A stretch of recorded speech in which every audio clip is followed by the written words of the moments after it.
An off-road vehicle needs to be high enough to avoid obstacles, not just scrape over them. So, to check the ground clearance of each vehicle, we're headed to the laboratory. Or what passes for a laboratory out here in the bush. Gentlemen, welcome to the Mean Machines pumpkin clearance test. We have pumpkins arranged in various heights, gradually getting to the largest pumpkin at the end.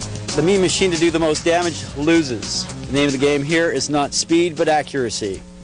Good luck. The Smashing Pumpkin Challenge gets to the bottom of these vehicles, literally. The Jeep's differential hangs down, providing an easy target for tall rocks and pumpkins. Meanwhile, the Land Rover has a smooth underbelly, covered by its skid plates. Nothing sticks out. Now it's time to find out which vehicle has the best clearance. Land Rover goes first. After a good start, the Land Rover grazes a pumpkin that is 18.4 centimetres high. The question now is how many it can get by without smashing one open. But the Land Rover has a trick up its sleeve. With a flip of a switch, it can raise itself 8 centimetres.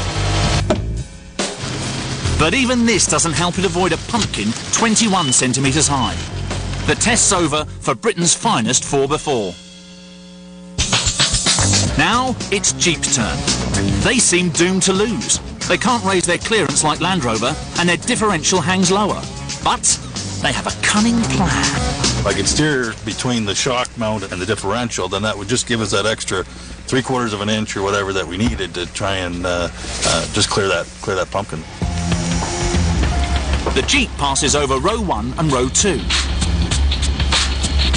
The next row was a problem for Land Rover, but careful steering keeps the pumpkin clear of the low-hanging differential. The Land Rover smashed the next pumpkin.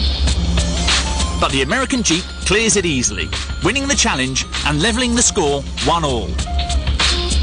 Hey, good job. I think we got him there. Hey, thanks, Al. I think it was just we got you on the right side with the rear diff, but yeah. I think the rear is set up a little bit better than the Land Rover on this one. Got more clearance right out of the chute. Yeah, interesting. Yeah. I didn't think that the clearance would be that much. It's disappointing to think that your exhaust would be what's going to catch you when you're doing off-roading, but that's Land Rover, I guess. Well, again, if I'm going in the woods avoiding pumpkins, I'm taking a Jeep.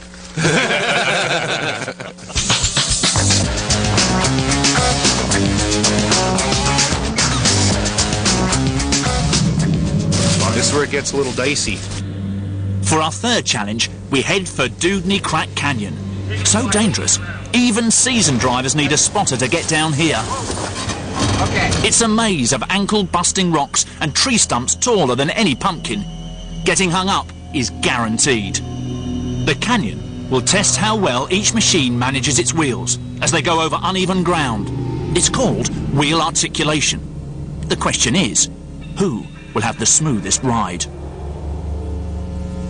As you get uneven surfaces, the biggest thing is that if the suspension is holding that tire up over an obstacle, it's just going to spin and it's not going to give you the grab. And that's why the electronic differential, if your wheel gets up there and starts spinning, it'll stop that wheel or slow that torque down and move it to the other wheel. And that hopefully will pull you over the obstacle, and then all four wheels can get back down onto contact.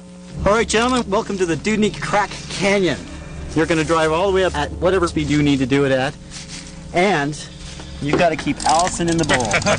All right? The little fish that could. The person with the most water in the bowl at the end of the road wins. Simple rules. Let her go. Let's go, guys. Let's do that. Start her up. Let's do it, Dan. The Jeep goes first, and it doesn't take long to find the first obstacle. Right like that.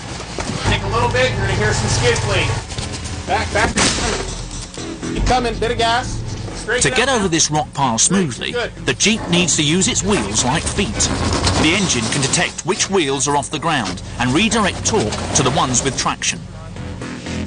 And now, the front tyres are getting stuck. They need help from the back.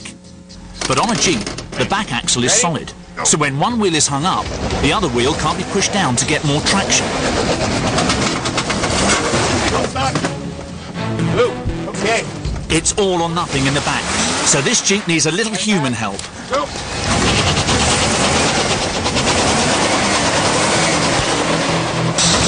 Okay. Oh. Straighten it. Oh, back. There you go. Back.